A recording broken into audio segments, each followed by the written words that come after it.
Je dis que le mariage n'est pas un jeu, n'est pas une blague. Il faut être sérieux quand on veut choisir.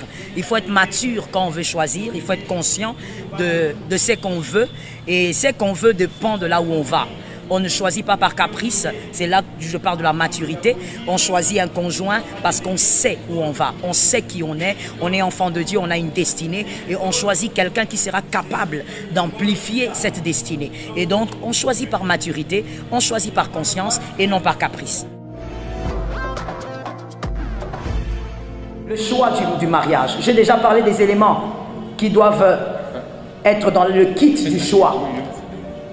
Le choix du conjoint.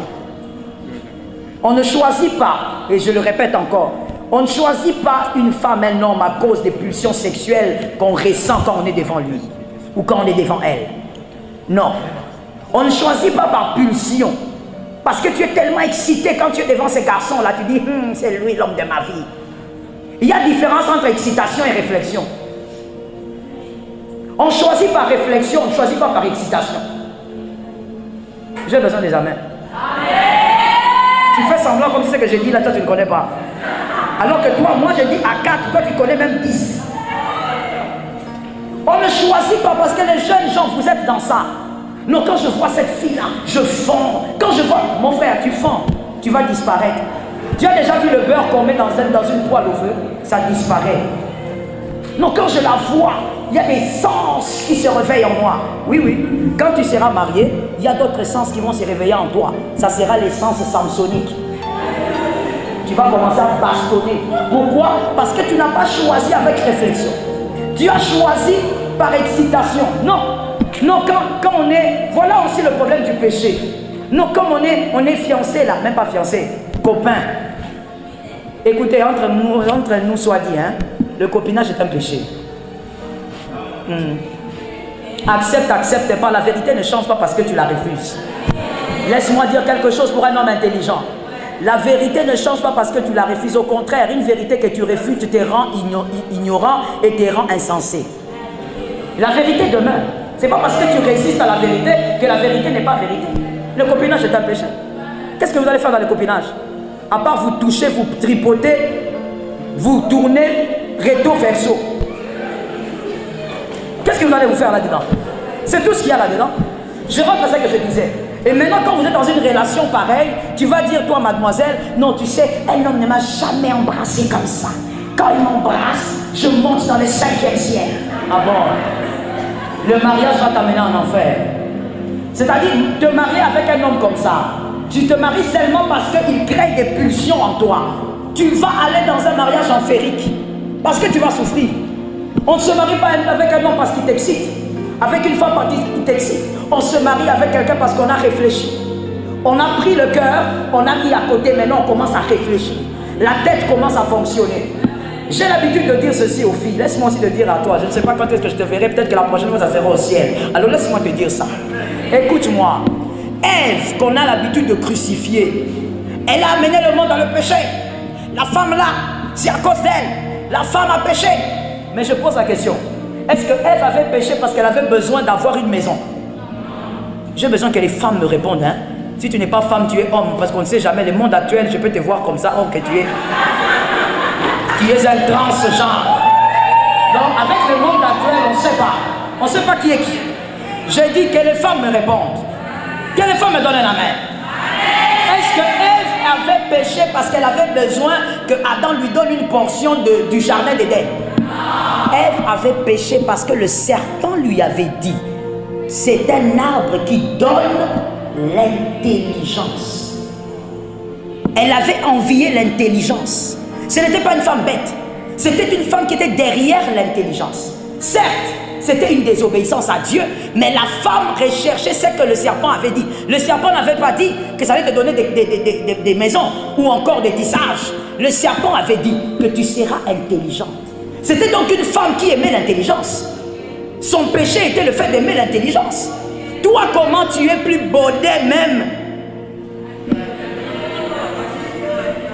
Pourquoi j'ai donné cet exemple? C'est pour dire que depuis Genèse, la femme aimait l'intelligence. La femme, c'était la réflexion. Aujourd'hui, on dit non, la femme, elle est trop émotive. Mais la femme de Genèse, la femme que Dieu avait créée, elle avait été toujours derrière l'intelligence. Donc, quelque part, c'est un être qui aime l'intelligence. Comment toi, tu peux choisir seulement avec le cœur? La tête doit fonctionner. S'il y a une personne qui doit être intelligente, un être qui doit être intelligent, c'est toi. Est-ce que quelqu'un m'entend? Est-ce que je peux aller dans les profondeurs? Est-ce que je peux aller dans les profondeurs? Est-ce que je peux titiller quelqu'un? Laisse-moi un peu titiller les hommes. Adam était dans le jardin. Dieu lui avait dit ne touche pas cet arbre-là. Cet arbre-là ne touche pas. Le jour où tu touches, tu meurs. Adam ne s'est même pas intéressé à l'arbre tout le temps là. Il était obéissant, oui, mais il ne s'est pas intéressé à l'arbre. L'arbre, on dit que ça donnait quoi? La connaissance. Mais Adam, je n'ai rien dit. À celui qui peut capter, qu'il capte. Ève avait voulu l'arbre parce qu'on lui avait dit, ça donne de l'intelligence. Donc aujourd'hui, on ne doit pas dire à toi, mademoiselle, que moi si Venizoto, moi si Motema. La femme, depuis le commencement, c'était le cerveau. Et donc quand tu choisis, réfléchis. Arrête de choisir par pulsion.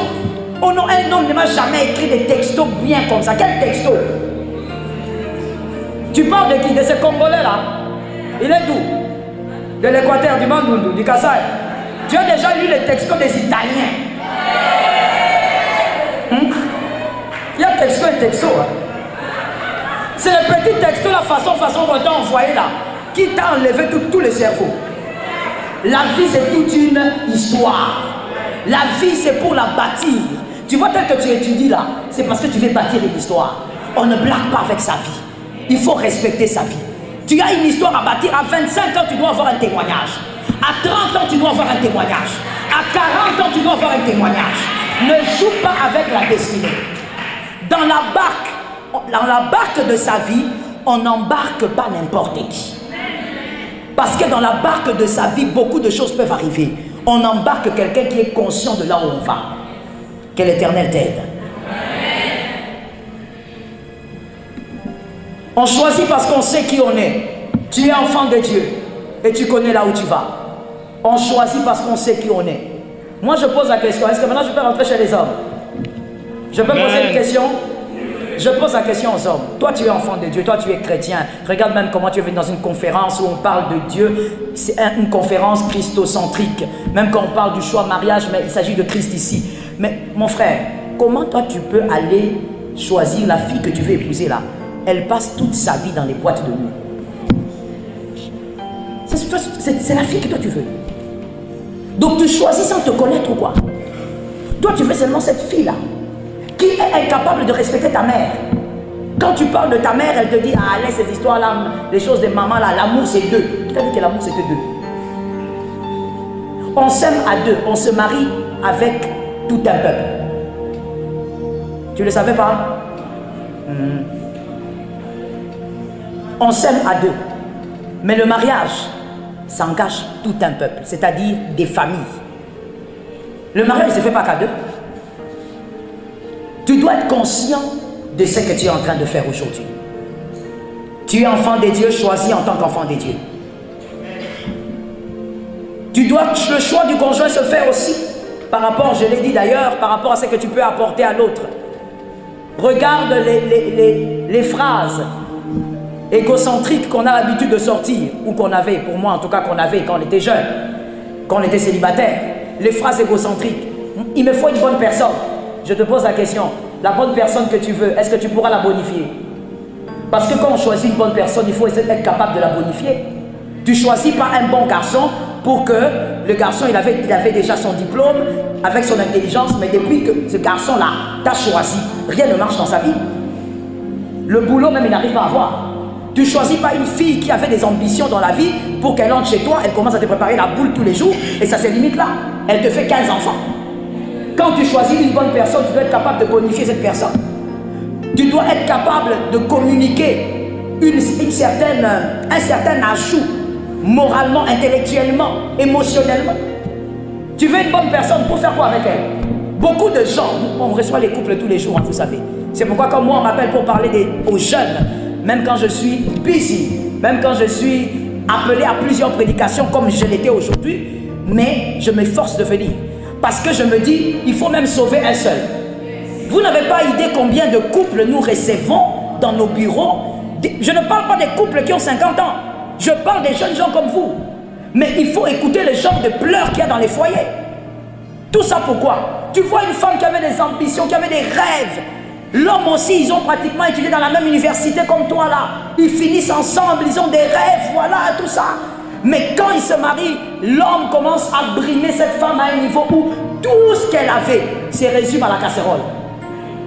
Même sa famille commence à se plaindre. Nous, on n'a pas payé les études à notre enfant pour qu'elle finisse comme ça. On trouve une bonne personne pour la bonifier. Sois capable de bonifier la personne que tu vas trouver. Rends-la meilleure. Le mariage doit amplifier tout ce qu'il y a de bon chez vous. Le mariage ne doit pas vous faire disparaître. Depuis que tu es marié, tu n'es plus rien, tu n'es plus personne. Tu ne ressembles plus à rien. Le mariage doit amplifier tout ce qui est en toi. Est-ce qu'on a capté? Je finis en disant, si vous voulez vivre les fiançailles, veillez à ce que vos fiançailles, et qu'est-ce qu'on appelle fiançailles d'ailleurs? C'est selon Genèse 24:30, si vous voulez prendre le verset. Selon Genèse 24:30, les fiançailles, c'est au moment où les deux familles se sont rencontrées. Aujourd'hui, on entend les jeunes dire, c'est mon fiancé. Et moi, surtout, je souffre avec ça dans mes téléphones. Tu entends une fille t'écrire sur WhatsApp, maman, moi et mon fiancé. Quand tu demandes, fiancé, ça veut dire, il a fait quoi? Il est qui? Non, maman, c'est juste un garçon qui m'a promis. Non, là, c'est le vœu. C'est pas ton fiancé. Le fiancé, c'est lorsque les deux familles se sont mis ensemble, se sont rencontrées. Et dans d'autres cultures, le fiancé a déjà déposé quelque chose. Il a fait un signe, un symbole. Là, c'est ton fiancé. Avant ça, il n'est pas ton fiancé, maman. Il ne faut pas rendre votre relation sale, là, propre. Si tu veux avoir des fiançailles, donc, les deux familles se sont rencontrées, que ça ne soit pas trop long. Parce que les fiançailles, monsieur, écoute-moi très bien, les fiançailles sont pénibles. Sont pénibles pourquoi? Parce que c'est dans les fiançailles que la plupart des filles avortent. C'est dans les fiançailles que la plupart des filles font des enfants. C'est dans les fiançailles que la plupart des choses horribles font. Pourquoi? Le fiançailles est trop long. Le fiançailles ne doit pas être trop long. Quand tu dis déjà à quelqu'un je t'aime, lui aussi te dit je t'aime, ça ne doit pas être long parce que le mal va toujours arriver. Est-ce que quelqu'un m'entend? Si quelqu'un veut me poser la question combien de temps pour le fiançailles, je dis le maximum, vraiment le max des max, c'est 2 ans. Ça c'est vraiment le max. Et c'est pour des hommes forts et des femmes disciplinées. Parce qu'aujourd'hui, nous avons des hommes faibles et des femmes indisciplinées. Lorsque tu vois même, mademoiselle, que ton fiancé est faible, tu connais sa faiblesse, c'est le sexe. Est-ce que toi tu ne peux pas être plus forte? Les gens de filles qu'on a aujourd'hui, quand elle sait que l'homme est faible, l'homme lui dit, viens on va sortir, on va aller nous balader un peu vers les arbres, les gros arbres là, à 19 h. Elle dit, et on va faire quoi? Quand elle dit on va faire quoi, elle marche. Tu marches comme un dindon. On va faire quoi? Comme une baleine. On va faire quoi? On va faire quoi, mais tu vas où? Et tu arrives sous l'arbre là. Maintenant tu fais quoi? On est enfant de Dieu. Tu es aventurière, hein? Lui aussi sait que toi aussi tu es faible. Il te déboutonne, chérie, on va prier, non? Chérie, tu sais, même Dieu sait. Là, il a déjà enlevé 5 boutons. Et toi, tu es seulement, Jésus. Est-ce que tu vois comment tu es aventurier? Tu es aventurière. Tu sais très bien que tu vas à l'abattoir. Mais tu acceptes d'aller à l'abattoir. Hein? Mais tu acceptes ça. Écoute, ça risque, la Bible dit, je finis par là, un bon verset que j'aime. J'aime ça parce que on me l'a appris depuis que j'ai, je crois, 13 ans. La Bible dit, tu risques de perdre ton héritage par ta propre faute. Il y a des évangiles à bannir qui circulent à Kinshasa, où on dit aux gens, quoi qu'il arrive, aux amoines laka. Quoi qu'il arrive, aux amoines. Écoute mon frère, je vais te présenter le tableau de 2 types de banelaka. Et ça on ne dit pas, on vous dit seulement aux amoines laka et koratete. Et c'est à cause de ce mensonge là que toi tu te permets de faire tout ce que tu veux. L'homme là peut être ton mari, La fille là peut être ta femme. Mais à cause du péché que vous accumulez, il y a les enfants des Laka qui meurent sans les yeux. Comme Samson. Il est mort, mais sans la vision. Tu vas perdre ton fiancé à cause du péché. On va t'arracher la vision, mon frère. La Bible dit tu perdras ton héritage par ta faute. Donc un héritage, Dieu t'a donné. Tu as reçu des prophéties, mais tu peux le perdre à cause de tes erreurs. Et il y a un deuxième type de Banelaka. Ce sont ceux-là qui arrivent au trône sans toucher la femme de Potiphar. Il n'y a pas d'enfant de Laka sans interdit. Tout enfant de Laka a des interdits. Est-ce que quelqu'un m'a entendu? Tout enfant de Laka a des interdits. Même Samuel avait des interdits. Tu ne peux pas dire au nom des promesses que tu as eues dans la vie que quoi que je fasse et qu'au Simba, mon frère, on est là. Tu verras comment tes élakas vont s'effriter. C'est là où nous écoutons beaucoup d'enfants de Dieu dire le prophète m'avait menti. Il m'avait dit Ané Oyo. Quand il t'a dit Ané Oyo Kobala, qu'est-ce que toi tu as fait pendant l'année? N'est-ce pas que tu étais en train de coucher avec ces garçons là-bas? N'est-ce pas que tu étais en train de te faire tripoter avec ces garçons là-bas? Comment tu accuses le prophète alors que tu n'as pas respecté les interdits de la promesse? Que Jésus vous bénisse.